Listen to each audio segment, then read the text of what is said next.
lección. Hoy nos toca ver lo que es piezas dentales. Como todos ya sabemos, tenemos dos tipos de dentición. Una que es la permanente, que también llamada definitiva, y otra que es la residua,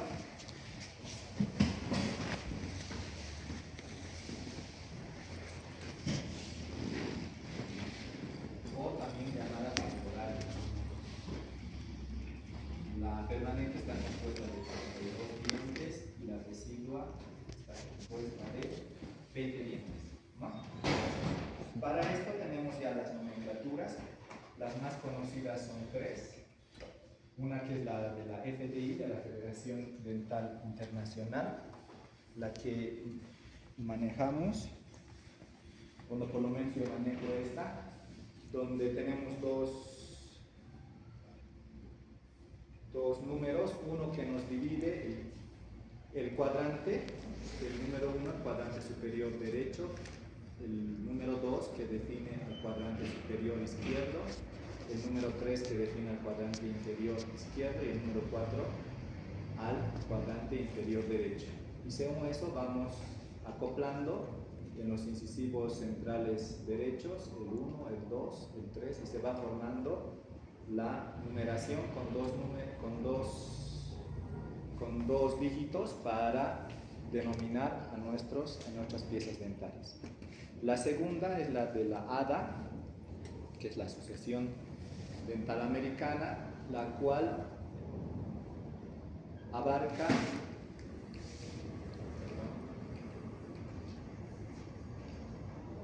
los números del 1 al 32, ¿no? Empieza en el número 1, en el tercer molar superior, terminando en el número 16, en el tercer molar superior izquierdo, continúa en el tercer molar inferior derecho y termina en el tercer molar inferior derecho, ¿no? Terminando hasta el número 32. Y en la dentición decidua o temporaria empieza en el segundo molar derecho y termina en el segundo molar inferior derecho, que va de la A a la T.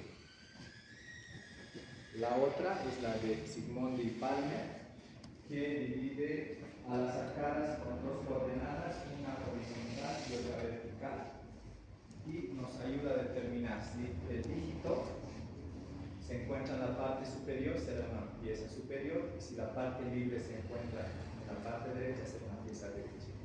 A los dientes permanentes los designan del número 1 al 8, según el cuadrante, y a las deciduas empezando por las letras del abecedario. Esto ya lo han llevado seguro en anatomía dentaria, ¿verdad?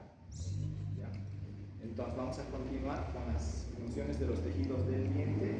Vamos a tocar todo lo que es esmalte, vamos a ver dentina, vamos a ver al cemento y vamos a ver también a la pulpa. Empezamos diciendo que la célula principal del esmalte es el ameloblasto. El ameloblasto se diferencia del epitelio embrionario y recibe su aporte metabólico del órgano del esmalte, ¿no? A través del estrato intermedio. Estos van a generar por el borde basal unas proteínas que son las amelogeninas y las enamelinas. La amelogenina es un sustrato ideal para la precipitación de hidroxiapatita carbonada a partir de un medio de saturación de calcio y fósforo. Conforme va aumentando de tamaño, los cristales de hidroxiapatita se disuelven la amelogenina y gran parte de la enamelina. Nuestros cristales continúan creciendo en orden llamados prismas de esmalte, ¿no? Con una capa de separación rica en enamelina. Aquí vemos a los cristales de hidroxiapatita. Y decimos que cuando el esmalte se rompe, sigue esta beta de los bastones.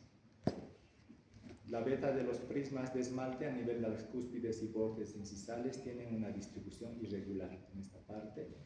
y se los conoce como esmalte nodoso. Las capas de esmalte más internas o algunas externas presentan mineralización más homogénea y reciben el nombre de capa prismática.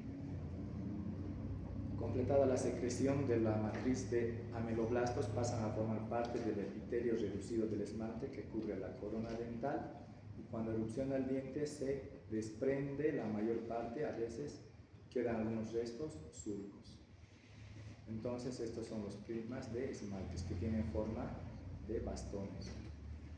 Obviamente el espesor del esmalte es el mayor en cúspides y bordes incisales y menor en la región cervical. Es de color blanco o blanco azulado, y el esmalte con un pH menos de 5.5 pierde minerales, y con un pH mayor a 5.5 recupera minerales a partir del fosfato y calcios de la saliva. Vamos a ver aquí a la dentina y decimos que la dentina está delimitada por esmalte en la parte superior, en la parte inferior radicular por el cemento e internamente por la pulpa dental. ¿No te pasa nada? Entonces, decimos que la dentinogénesis la dentina se origina del odontoblasto, que tiene su origen en las células mesenquimatosas de la papila dental por inducción de las células del epitelio interno del órgano del esmalte. Después de su diferenciación, los odontoblastos inician su función de secreción de matriz orgánica, se alejan para dar paso a la secreción, pero a medida que se alejan, dejan una extensión que se llama las fibrillas de Thomas. Ahora vamos a ver, aquí vemos la predentina, los odontoblastos que van migrando hacia la parte interior y van dejando su prolongación citoplasmática, que son llamadas las fibrillas de Thomas. Ahora vamos a tocar este tema con mayor extensión. La secreción no es continua y ocurre en pequeñas bandas llamadas predentina. Entonces va acumulándose poco a poco las capas de predentina. Cuando se inicia la disposición de sustancias mineral, la célula vuelve a secretar otra banda de matriz hasta formar dentina por capas. Entonces decimos que la dentinogénesis es una secuencia de dos fases. Una, la formación de la predentina y la precipitación de los cristales de hidroxiapatita, ¿no? Fase llamada calcificada.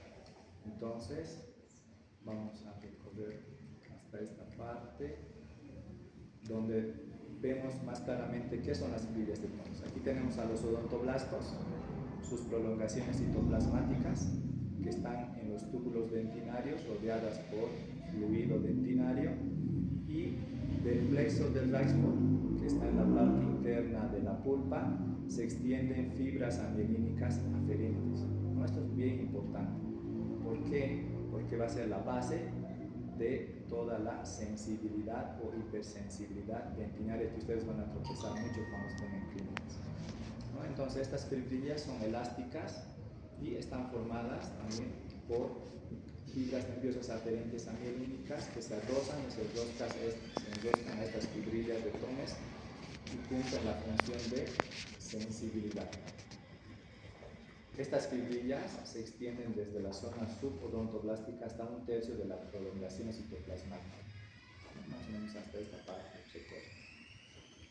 Entonces retrocedemos un poquito y decimos que, y concluimos entonces diciendo que la dentina es un tejido avascular y acelular porque solo tiene prolongaciones citoplasmáticas, ¿no? Que son llamadas las fibras o fibrillas de Thomas.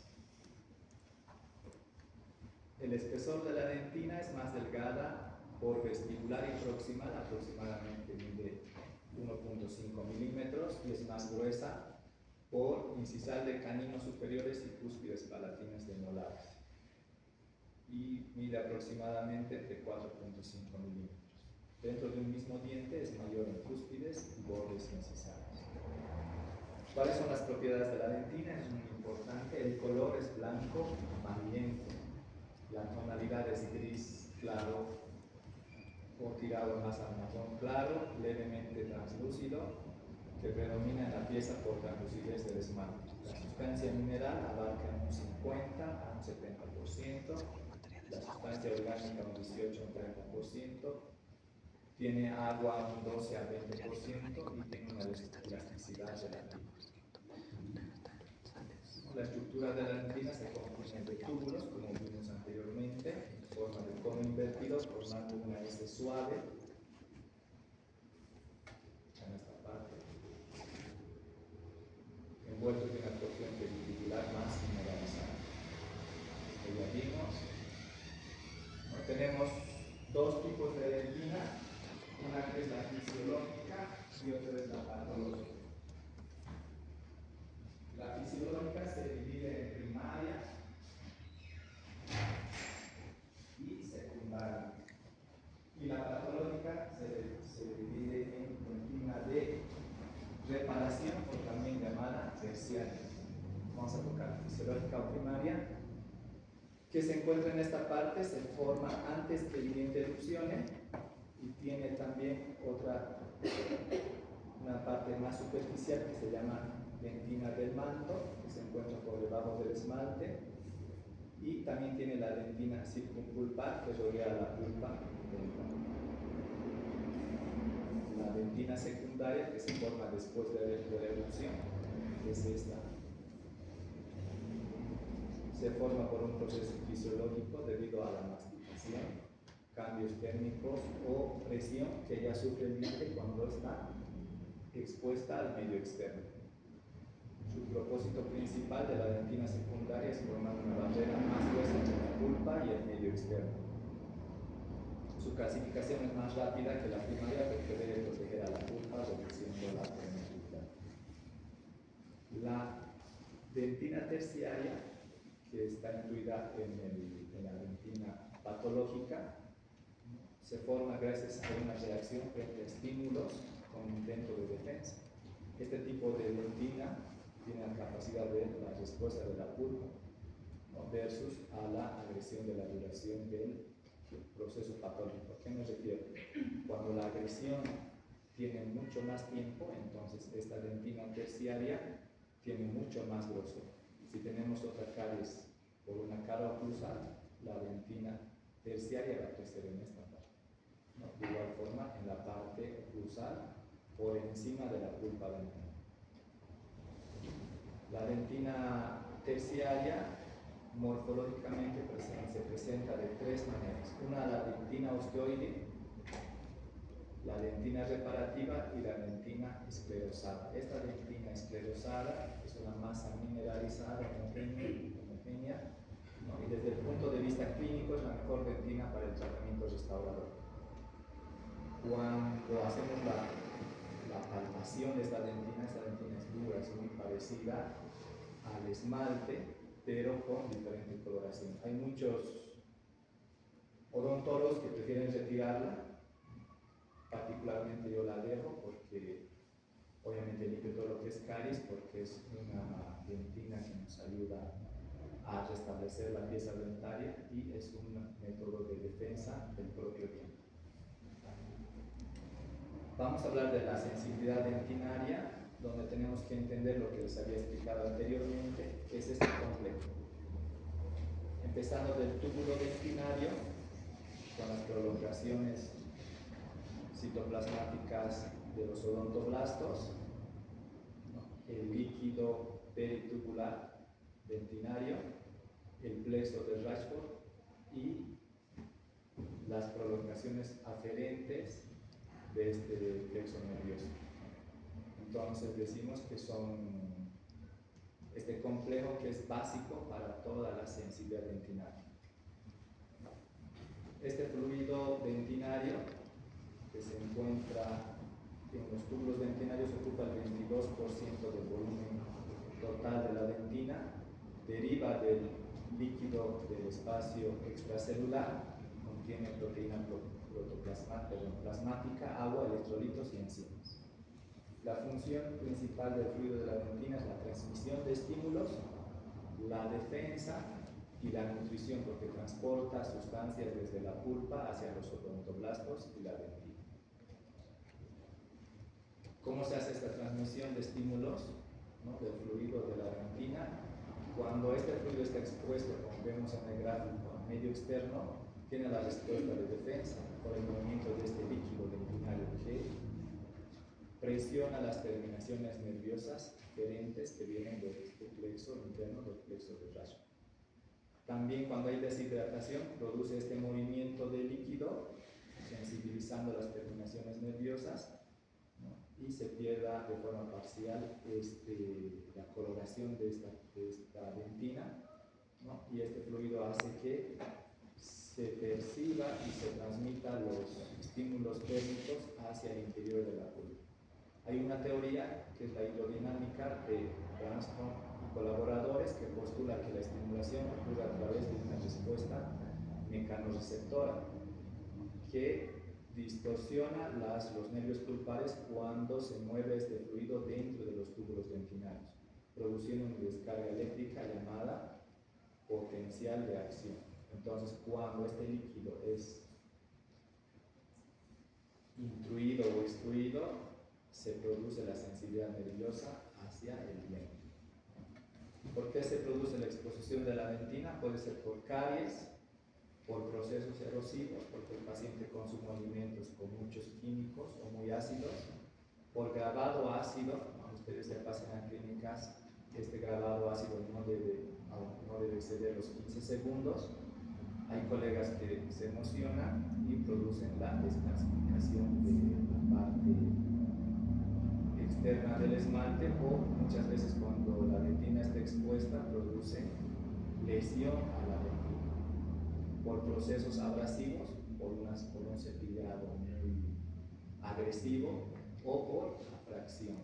Aquí vemos la afracción, que es muy característico, que tiene forma de agresión en hacha, que tiene una parte interna muy aguda y una parte externa abierta. Esto provoca la hipersensibilidad dentina. Ahora vamos a pasar al cemento, que está formado por cementoblastos que derivan de las células mesenquimatosas.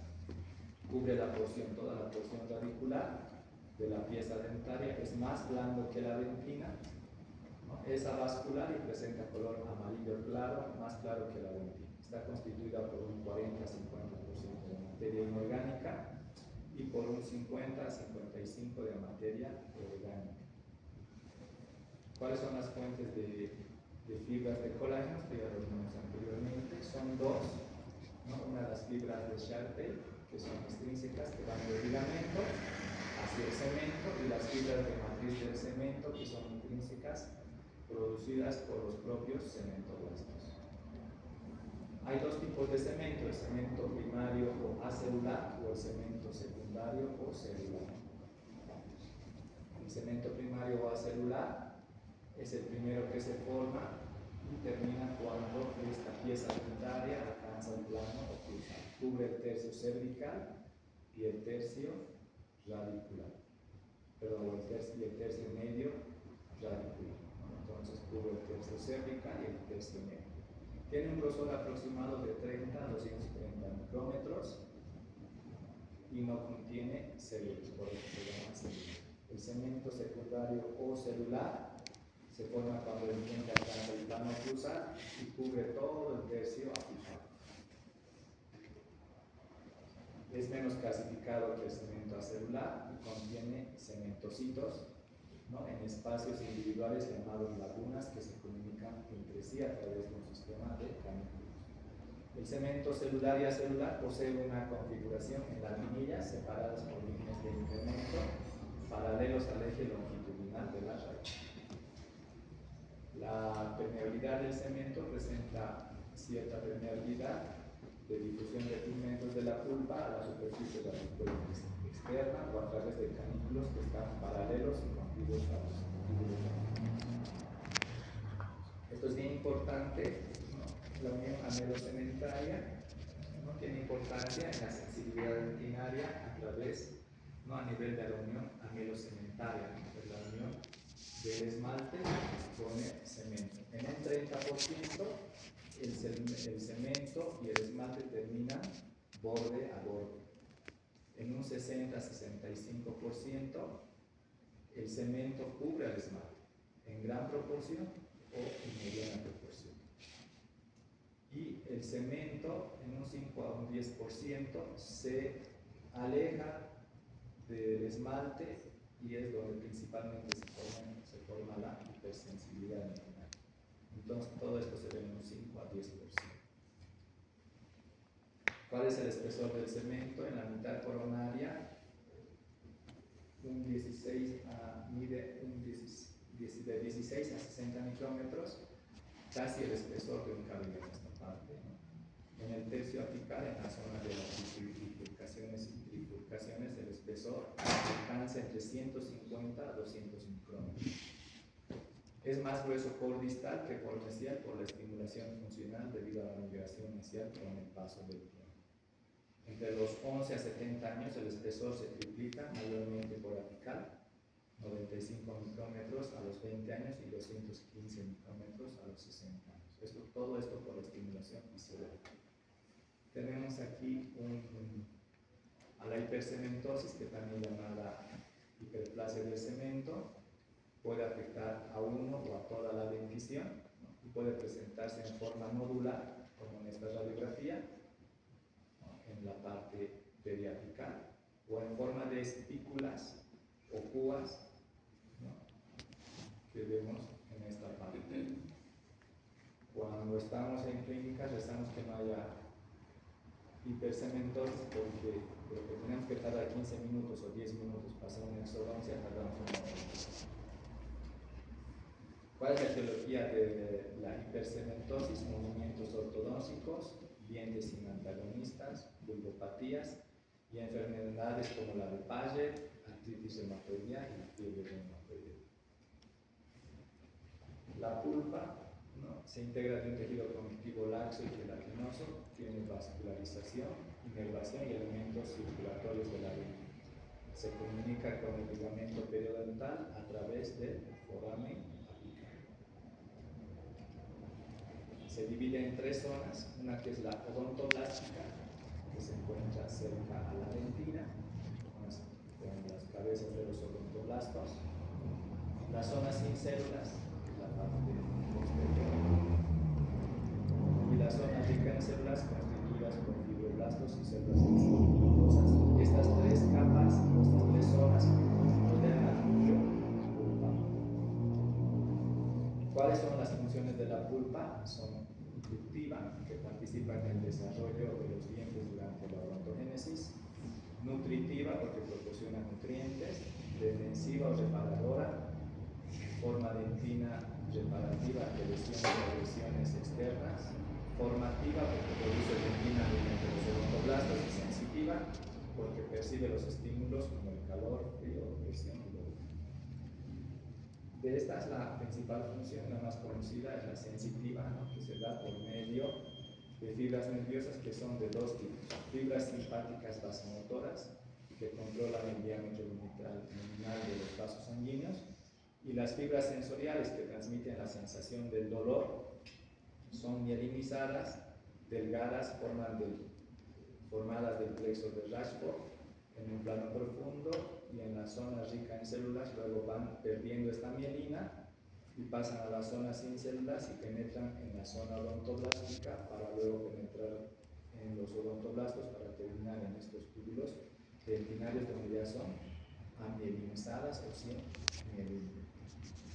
Entonces, con esto, muchas gracias. Vamos a terminar todo lo que es piezas dentarias, y la siguiente clase vamos a continuar con todo lo que viene y corrige al sistema estomacal.